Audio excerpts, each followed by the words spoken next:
A espada e a tocha. Capítulo 9. Os guerreiros.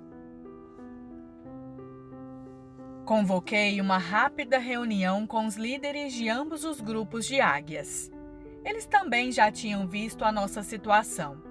Estávamos agora tão cercados na retaguarda quanto na dianteira, mas também preparados para seguir em frente. Pedi a eles que voassem o mais alto possível e voltassem rapidamente para relatar algo relevante que vissem. Enquanto seguíamos em frente, cada vez mais nos aproximávamos dos rumores de uma grande batalha. Não demorou muito e uma das águias voltou para relatar o que elas estavam vendo. Havia um grupo de aproximadamente 200 pessoas com pequenas espadas e pequenas lâmpadas. Algumas das espadas eram menores que facas, mas as pessoas eram valentes e tinham habilidade para manejá-las. Elas estavam lutando para deter o que parecia ser uma multidão maior que um exército, que consistia em algumas milhares de pessoas. O pequeno grupo de combatentes mal tinha luz para ver, e o ar que respirava estava cheio de morte e desânimo. Eles haviam erigido trincheiras e, com coragem, defendiam seu território enquanto a multidão lançava os frutos podres e venenosos contra eles. Esses frutos eram tão tóxicos que matavam ou feriam gravemente quem cercavam. Seus integrantes se esquivavam com destreza, mas era óbvio que alguns deles estavam cansados e não poderiam resistir por muito tempo. Eu não tinha ideia do que o nosso pequeno grupo poderia fazer para ajudá-los contra uma horda, mas sabia que tínhamos de fazer alguma coisa. A velha águia e eu nos aproximamos do local da cena. Antes que nos vissem, pudemos chegar bem perto da multidão, uma vez que a visão deles estava um tanto comprometida. Quando nos viram, começaram a arremessar os frutos contra nós. Eles estavam muito longe para nos acertar, por isso alguns começaram a correr em nossa direção. As águias jovens lançaram-se na frente deles e, com isso, pararam onde estavam, visivelmente assustados com elas. Então, dei alguns passos na direção deles, esperando que o ar fresco e a luz da espada e da tocha os despertassem das trevas. Assim que a luz e o ar fresco tocaram neles, começaram a voltar correndo para as trevas em pânico. Uma das águias desceu para nos dizer que não podia avistar a multidão e que ela estava se reagrupando. Por alguma razão, eles estavam furiosos e era óbvio que não iriam desistir de tentar destruir o pequeno grupo de combatentes. Andei até me aproximar da trincheira. Um homem e uma mulher, que obviamente eram os líderes, se aproximaram. Pareciam contentes em nos ver, mas cautelosos ao mesmo tempo. Eu lhes disse o meu nome e quanto estávamos impressionados com a grande coragem deles. "Sabemos quem você é", respondeu a mulher. "Os seus livros foram úteis para nós." "Se eles foram úteis para vocês, por que parecem tão cautelosos comigo?" perguntei. "Não estamos tão cautelosos com você quanto estamos com aqueles pombos. Estamos curiosos em saber o motivo por que eles estão com você", explicou o homem, tentando, evidentemente, esconder sua irritação, mas sem ter muito êxito. "Aqueles não são pombos, são águias", respondi, tentando controlar a minha própria irritação. Incrédulos, o homem e a mulher olharam para mim. Eu não podia dizer que eles estavam forçando uma situação sem pretender me insultar, mas querendo muito mostrar seu desdém pelas águias. A velha águia me puxou para o lado antes que eu pudesse dizer mais alguma coisa. Chamar-nos de pombos foi, na verdade, um pouco de bondade da parte deles. Na verdade, queriam nos chamar de abutres. Para ser sincero com você, não posso culpá-los. As águias jovens podem criar uma confusão maior do que os pombos. E até águias velhas como eu são difíceis de aparecer por aí. Acho que alguns dos nossos amigos mais jovens aqui já criaram problemas para essas pessoas antes. Seja paciente e gentil. Entendo, respondi. O que eles pensarão quando descobrirem que podem me culpar pela minha insensatez e imaturidade por causa desta árvore? Todos nós já confundimos as coisas mais do que a maioria de nós perceberá nesta vida. A águia respondeu. Até os grandes santos nas Escrituras, como Abrão, Davi e até o apóstolo Paulo, criaram alguns problemas no mundo por causa de sua insensatez ou imaturidade. Não somos melhores do que eles, somos? Não, é claro que não, respondi. Perceber quanto isso era verdadeiro me deu um certo encorajamento. A águia então continuou. O apóstolo Paulo expressou uma atitude contra a igreja que ele teve de enfrentar pelo resto de sua vida. É pela graça do Senhor que ele também nos dá uma chance para confrontar e destruir os males pelos quais somos responsáveis por liberar. Esta é a sua chance para com esta árvore. Nossas jovens amigas águias estão tendo outra chance para com essas pessoas, pois gostem ou não, elas não irão sobreviver sem a nossa ajuda. É verdade, mas para que cheguemos ao lugar onde poderemos trabalhar em conjunto, talvez seja preciso mais do que temos, principalmente quando vemos o modo como a violência está aumentando lá fora. E essa árvore ainda está crescendo, lamentei. Eles não precisam nos chamar de águias, e nem me importo se eles nos chamam de pombos, mas devemos encontrar uma forma de trabalhar em conjunto, respondeu a velha águia. Quando me virei para o casal, parecia um pouco mais à vontade. Eu podia dizer que os movimentos de minha espada haviam limpado o ar de certa forma, e a tocha havia iluminado toda a área. Quando olhei para o restante das pessoas, todas estavam olhando para as águias voando ali por perto. Não sabíamos que eram águias de verdade, o homem disse. Receio que fizemos muito mal a elas e as afugentamos porque pensamos que eram... Parou por um instante e continuou. Estou muito envergonhado, mas na verdade pensamos que se tratassem de abutres.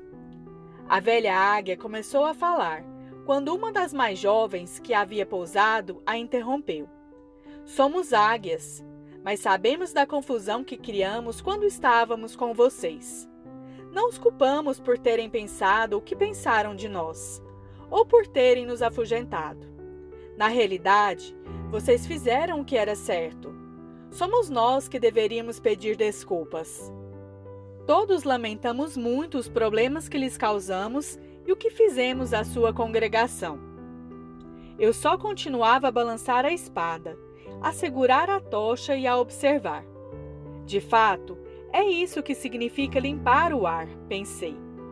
A situação era muito comovente, mas ainda fiquei surpreso quando me virei para a velha águia e vi lágrimas rolando pela sua face. Quando ela me viu, ficou um pouco envergonhada, mas era óbvio que estava muito feliz para se importar com isso. Há muitos anos que espero para ver tal coisa, e há poucas mais belas do que isso, ela expressou.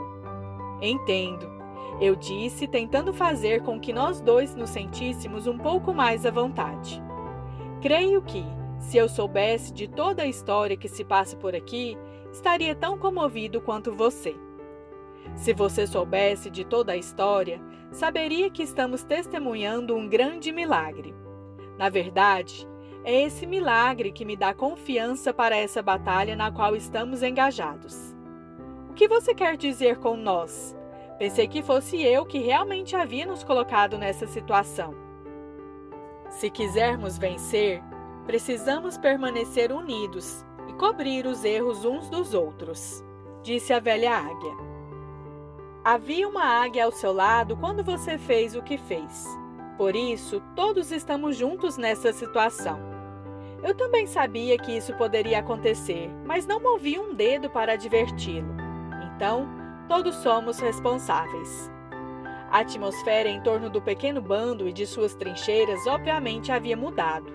Fiquei surpreso ao ver a rapidez com que a cautela que eu sentia a princípio havia se transformado em confiança, simplesmente com algumas desculpas e um pouco de humildade. Era óbvio que não poderíamos enfrentar o que estava pela frente se estivéssemos pelejando contra nós mesmos, e essa reconciliação tinha que acontecer. Nunca sonhei que isso poderia acontecer tão rápido. Se as águias tivessem se ofendido com aquilo de que foram chamadas a princípio, não haveria como sobrevivermos à iminente batalha. Na verdade, poderíamos muito bem lutar em duas direções ao mesmo tempo, o que certamente levaria a uma rápida derrota. Por fim, todos nós nos voltamos para a escuridão. Os frutos agora estavam caindo tão rapidamente que pareciam trovões distantes. Parecia que a escuridão, além de nossa pequena área, estava ficando ainda mais densa, se é que isso era possível. Olhei para a velha águia e nós dois soubemos que tínhamos de fazer alguma coisa logo.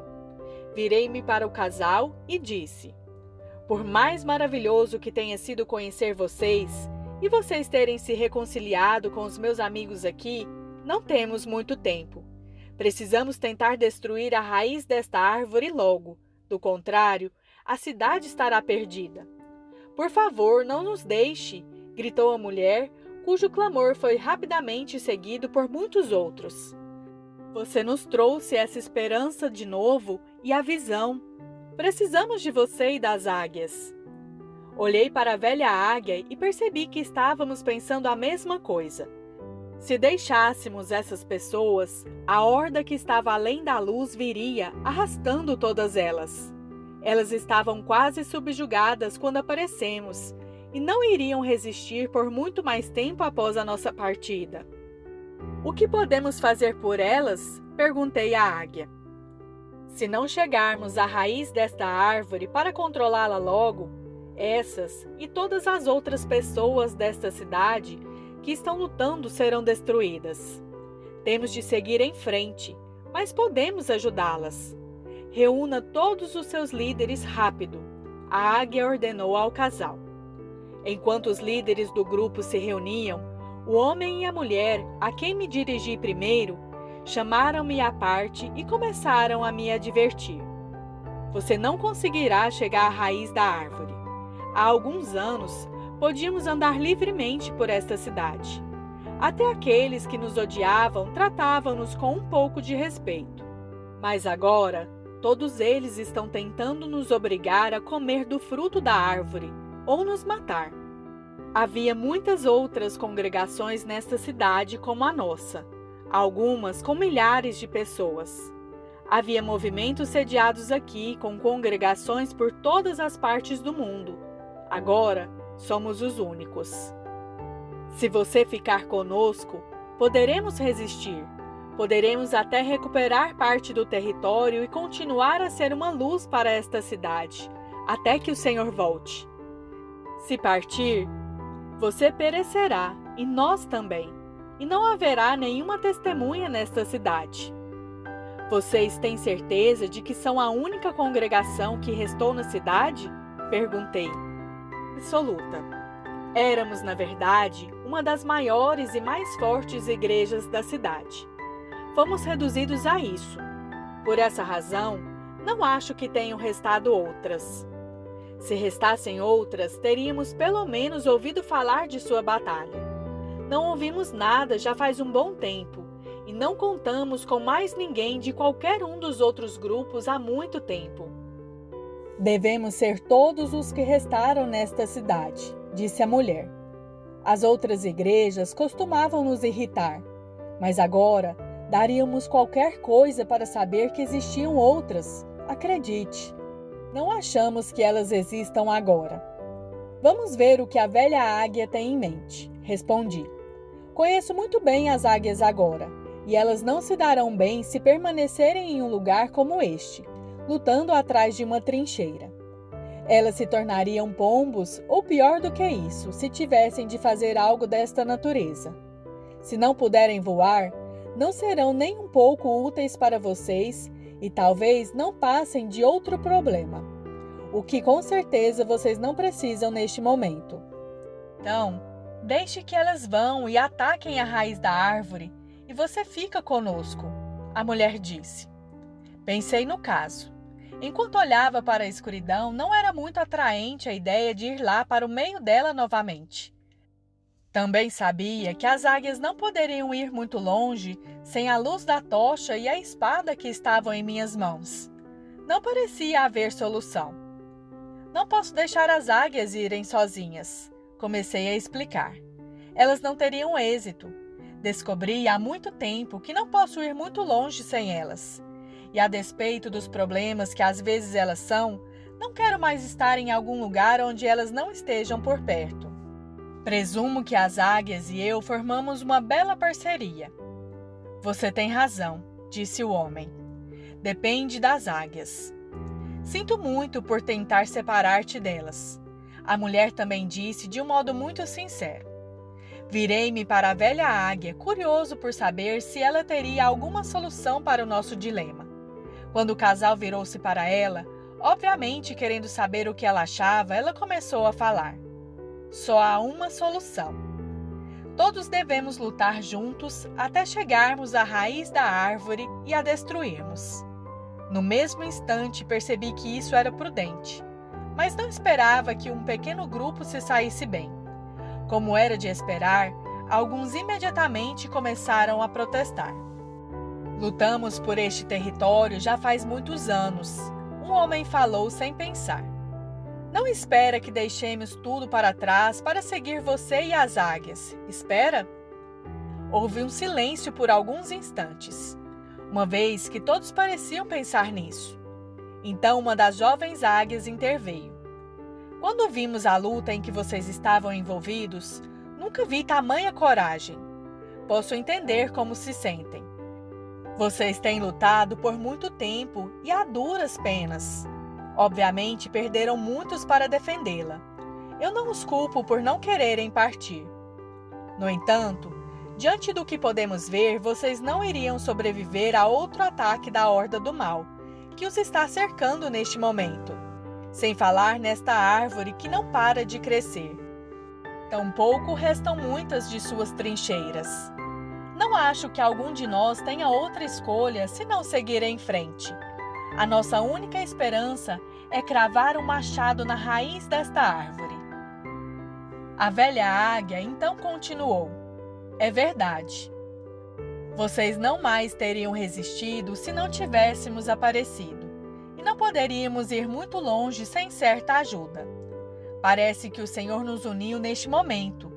Precisamos uns dos outros. E ao que parece, só há uma opção possível quanto ao que devemos fazer. Sem dúvida você está certa, o líder finalmente disse. Deixar este lugar para trás vai ser a coisa mais difícil que já fizemos. Pagamos um preço muito alto por ele, mas é óbvio que devemos lutar agora por algo maior do que o nosso pequeno espaço. Devemos lutar pela cidade inteira e atacar a raiz desta árvore. Do contrário, não teremos chance de sobreviver. Deixaremos o nosso pequeno espaço para seguir você e as águias.